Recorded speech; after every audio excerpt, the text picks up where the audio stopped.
Bismillah, Assalamualaikum warahmatullahi wabarakatuh. Guys, saya Bro Ben, Alhamdulillah.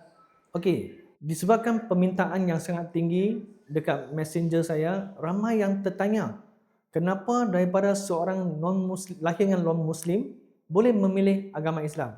Jadi hari ini, kita akan berjumpa dengan seorang mu'alaf. Okey, namanya nanti kita akan bagi tahu, insya-Allah. Kita akan interview dia kenapa dia juga memilih agama Islam. Okey, jom guys. Alhamdulillah guys, seperti mana yang tadi saya bagi tahu kan, ada seorang sahabat namanya Yusof Yo. Jadi kita pun akan tanya dia soalan yang anda tanya selama ini lah kan, anda semua ingin tahu. Okey, Brother Yusof, boleh kata hai kepada penonton? Assalamualaikum. Okey. Jadi soalannya adalah, mereka semua ingin tahu kenapa brother boleh memilih agama Islam? Kerana saya memilih agama Islam kerana saya banyak buat kajian terhadap lain-lain agama. Saya berasal daripada agama Buddha. Selepas itu saya jumpa kawan-kawan Kristian. Saya pun belajar bersama dengan orang-orang Kristian, kawan-kawan Kristian. Lepas tu banyak perbandingan agama lah. Macam tu.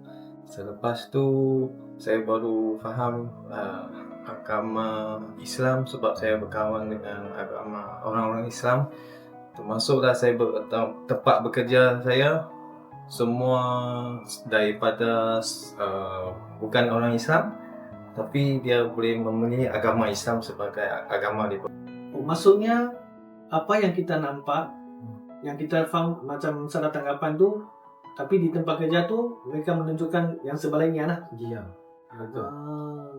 Sebenarnya mereka pun ajak saya berpuasa, ajak saya dalam ajaran Islam lah. So mereka pun mula ajak saya macam mana puasa, macam mana Islam praktis dalam kehidupan mereka lah. Macam tu. Saya pun duduk sekali dengan mereka satu rumah. So saya nampak lah keindahan akhlak mereka lah. Alhamdulillah. Okey, maksudnya brother memilih Islam dengan sendirilah. Maksudnya kebanyakan yang di luar sana yang kita tahu, kebanyakan orang kata apa, masuk Islam kerana kahwin. Brother bukanlah. Brother masuk Islam, memilih Islam sebab akhlak yang kawan-kawan tunjuk di tempat kerja. Dengan kajian brother yang brother buat, jadi dengan izin Allah, Allah bagi hidayah, brother pun kembali kepada fitrah, iaitu memilih agama Islam sebagai agamanya.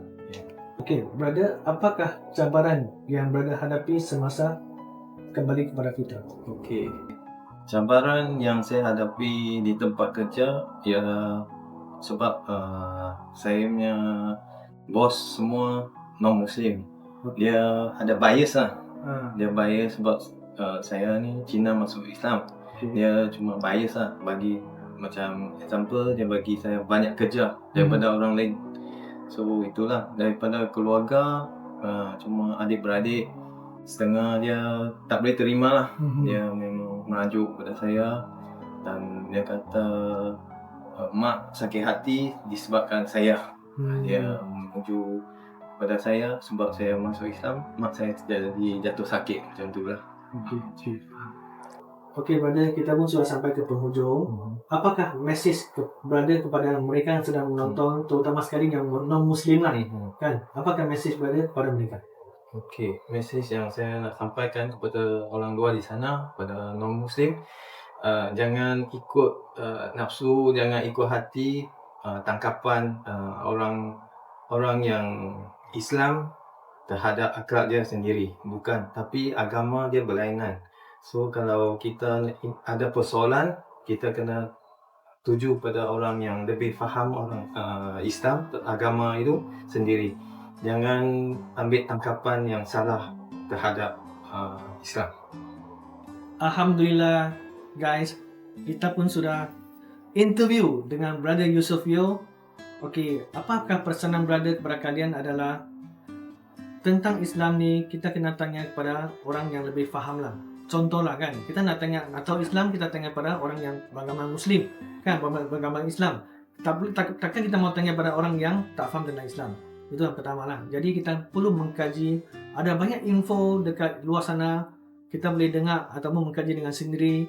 Bacalah Quran, ada translation kan. Kita boleh cuba memahami apa ayat yang Tuhan ataupun Allah nak sampaikan kepada kita semua. Jadi guys, janganlah mempunyai salah tanggapan dalam Islam. Cubalah tanya soalan kepada kawan-kawan anda yang beragama Islam untuk memahami Islam. InsyaAllah. Jumpa lagi. Assalamualaikum warahmatullahi wabarakatuh.